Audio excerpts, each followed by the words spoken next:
Hello everyone, कैसे हैं आप लोग। नमस्कार, मैं हूं कबीर। राय पब्लिकेशन की सामान्य ज्ञान श्रृंखला में आपका बहुत बहुत स्वागत। और जैसा कि मैंने पहले वीडियो में आपको बताया था, सामान्य ज्ञान हर तरह के एग्जाम्स के लिए बहुत जरूरी है। सामान्य ज्ञान का होना बहुत ही आवश्यक है। इसी को ध्यान में रखते हुए राय पब्लिकेशन की सामान्य ज्ञान श्रृंखला में आज मैं आपके लिए लेकर आया हूं 10 महत्वपूर्ण सामान्य ज्ञान के प्रश्न। तो चलिए शुरू करते हैं। क्वेश्चन नंबर 1, विश्व में सर्वाधिक ज्वार परास किसमें पाया जाता है? ऑप्शन नंबर 1, हडसन की खाड़ी, 2, चिग्नेटा की खाड़ी, 3, ब्रिस्टल की खाड़ी, 4, फंडी की खाड़ी। तो इसका सही उत्तर है विश्व में सर्वाधिक ज्वार परास फंडी की खाड़ी में पाया जाता है। क्वेश्चन नंबर 2, निम्नलिखित में से किस आम निर्वाचन में पहली बार इलेक्ट्रॉनिक वोटिंग मशीन, जिसे हम ईवीएम कहते हैं, का इस्तेमाल किया गया था? Option number 1, 1999, option number 2, 2004, option number 3, 2009, option number 4, 2014। तो इसका सही उत्तर है option number 1, 1999। Electronic voting machine, जिसे हम ईवीएम के नाम से भी जानते हैं, का इस्तेमाल भारत में आम चुनाव तथा राज्य विधानसभाओं के चुनाव में आंशिक रूप से 1999 में शुरू हुआ था तथा 2004 से इसका पूर्ण इस्तेमाल हो रहा है। अब देखिए, ईवीएम का आंशिक रूप से शुरुआत 1999 में, पूर्ण रूप से 2004। दो क्वेश्चंस आपके इसी व्याख्या में बन गए हैं। मैं एक बार फिर से आपको बताना चाहूंगा, हर सवाल के उत्तर की व्याख्या भी हम आपको साथ साथ यहाँ पर बता रहे हैं आपकी तैयारी के लिए। उस व्याख्या को खास तौर से अच्छे से पढ़िएगा और उसकी तैयारी कीजिएगा। क्वेश्चन नंबर 3, किन संस्थाओं को ब्रेटन वुड्स संस्थान कहा जाता है? ऑप्शन नंबर 1, IMF और विश्व बैंक। ऑप्शन नंबर 2, नया विकास बैंक और एशियाई विकास बैंक। ऑप्शन नंबर 3, इस्लामी विकास बैंक और एशियाई विकास बैंक। ऑप्शन नंबर 4, और विश्व बैंक और एशियाई विकास बैंक। तो इसका सही उत्तर है ऑप्शन नंबर 1, IMF और विश्व बैंक को ब्रेटन वुड्स संस्थान कहा जाता है। आगे बढ़ते हैं। क्वेश्चन नंबर 4, वेद ये प्रस्तावित करते हैं कि ये सारा ब्रह्मांड एक व्यवस्थित इकाई है जो एक सर्वव्यापी नियम के अंतर्गत है। इस नियम का नाम है। ये 4 ऑप्शंस, इसमें से आपको बताना है कि ये नियम कौन सा है। ऑप्शन नंबर 1, गुरुत्वाकर्षण का नियम। ऑप्शन नंबर 2, भाग्य का नियम। ऑप्शन नंबर 3, रित का नियम। और ऑप्शन नंबर 4, क्रिया और प्रतिक्रिया का नियम। इसका सही उत्तर है ऑप्शन नंबर 3, रित का नियम। कैसे? इसकी व्याख्या के रूप में मैं आपको इसका विस्तृत रूप यहाँ पर बताने वाला हूं। रित का शाब्दिक अर्थ होता है सत्य तथा अविनाशी सत्ता। वे नैतिक नियम जो नित्य व अनादि हैं, जिनका किसी भी अवस्था में उल्लंघन नहीं हो सकता, को रित कहा है। रित से ही कर्म सिद्धांत यानी कि जैसा हम बोते हैं वैसा ही काटते हैं का जन्म हुआ है। रित से ही कर्म सिद्धांत का जन्म हुआ है। और कर्म सिद्धांत क्या होता है? जैसा हम बोते हैं वैसा ही काटते हैं। संपूर्ण विश्व रित पर आधारित है। देवता भी रित का उल्लंघन नहीं कर सकते। क्वेश्चन नंबर 5, निम्न उपनिषद में हम नचिकेता और यम के मध्य एक ज्ञानपूर्ण संवाद पाते हैं। एक बार फिर से रिपीट कर रहा हूं, निम्न उपनिषद में हम नचिकेता और यम के मध्य एक ज्ञानपूर्ण संवाद पाते हैं। इस प्रसिद्ध उपनिषद का नाम है। Option number 1, Brihadaranyaka Upanishad. Option number 2, Aitareya उपनिषद। ऑप्शन नंबर 3, मांडुक्य उपनिषद। और ऑप्शन नंबर 4, कठोपनिषद। और इसका सही उत्तर है ऑप्शन नंबर 4, कठोपनिषद। कठ उपनिषद। इस उपनिषद में सांसारिक विषयों को निकृष्टता का वर्णन है। ये कृष्ण और यजुर्वेद की कठ शाखा का उपनिषद है। इस उपनिषद में कहा गया है कि भगवान स्वयं जिसका वर्णन कर ले वही उसे प्राप्त कर सकता है। आगे बढ़ते हैं, क्वेश्चन नंबर 6।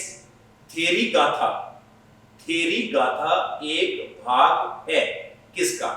नंबर 1 सूत पिटक का, 2 विनय पिटक का, 3 अभिधम पिटक का, 4 दीर्घ निकाय का।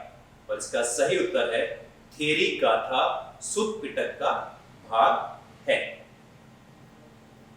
सूत पिटक प्रथम बौद्ध संगीति में इसका संपादन आनंद, जो कि बुद्ध के शिष्य थे, द्वारा किया गया है। सूत पिटक को बौद्ध धर्म का इंसाइक्लोपीडिया कहते हैं। ये त्रिपिटकों में सर्वाधिक बड़ा और सर्वश्रेष्ठ है। उम्मीद करता हूं कि ये सामान्य ज्ञान के जो क्वेश्चंस है ये आपकी तैयारी को और भी तेजी के साथ और भी अच्छे से कराएंगे। Question number 7। भारतीय राष्ट्रीय कांग्रेस के किस अधिवेशन में गांधी इरविन समझौते का अनुमोदन किया गया था? ऑप्शन नंबर 1 लाहौर अधिवेशन, कलकत्ता अधिवेशन, त्रिपुरा अधिवेशन या फिर कराची अधिवेशन। ये 4 ऑप्शन आपके हैं इस क्वेश्चन के, और इसका सही उत्तर है ऑप्शन नंबर 4 कराची अधिवेशन। इस अधिवेशन के बारे में, इस गांधी इरविन समझौते के अनुमोदन के बारे में थोड़ा सा मैं व्याख्या के रूप में आपको यहाँ पर बताना चाहूंगा। गांधी इरविन समझौते का 26 से 29 मार्च 1931 में कांग्रेस के कराची अधिवेशन में अनुमोदन किया गया। अपने 11 सूची मांग पत्र के गवर्नर जनरल इरविन के द्वारा ठुकराए जाने पर गांधी जी ने कहा, मैंने रोटी मांगी लेकिन मुझे पत्थर मिला। Question number 8। प्रयाग प्रशस्ति का कौन सा श्लोक समुद्रगुप्त के नागों के विरुद्ध लड़े युद्धों का विवरण देता है? प्रयाग प्रशस्ति का कौन सा श्लोक समुद्रगुप्त के नागों के विरुद्ध लड़े युद्धों का विवरण देता है? ऑप्शन नंबर 1 तीसरा, ऑप्शन नंबर 2 चौथा, ऑप्शन नंबर 3 छठा या ऑप्शन नंबर 4 सातवां।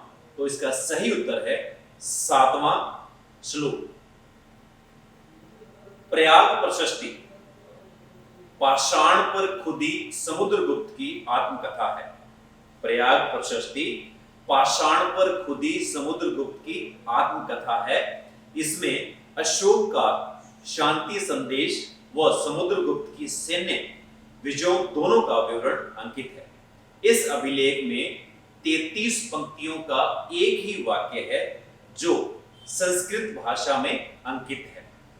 अकबर ने इसे प्रयाग, जिसे कौशांबी भी कहा गया है, से हटाकर इलाहाबाद के अपने किले के भीतर स्थापित किया।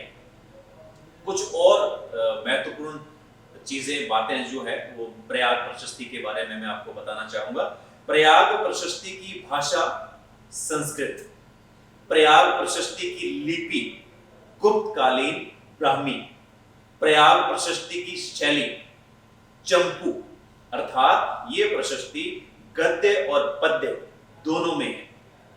हरिशेन समुद्रगुप्त का दरबारी कवि, प्रयाग प्रशस्ति का रचनाकार, यानी हरिशेन समुद्रगुप्त का दरबारी कवि और प्रयाग प्रशस्ति का रचनाकार था।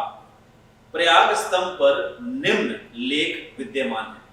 प्रयाग स्तंभ जो है उस पर ये निम्न, जो कि नीचे अभी मैं आपको बताने वाला हूं, ये लेख उस पर विद्यमान है।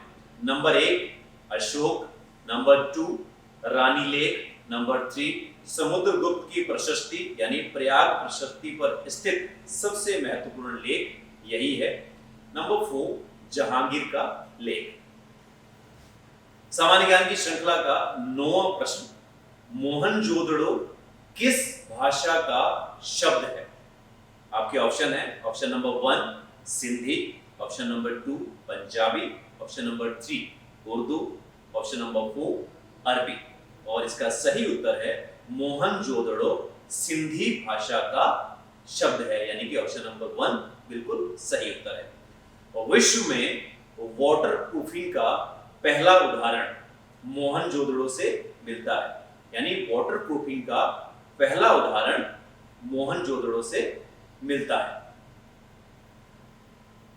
मोहनजोदड़ो के उपनाम, ये भी आपके सामान्य ज्ञान के लिए बहुत जरूरी है। नंबर 1 प्रेतों या मृतकों का टीला, या फिर इसे मुंहों का भाटा भी कहते हैं। दूसरा सिंध का बाग। थर्ड सिंध का नखलिस्तान। 4 रेगिस्तान का बगीचा। 5 स्तूपों का शहर। ये मोहनजोदड़ो के उपनाम हैं। मोहनजोदड़ो को इन नामों से भी जाना जाता है।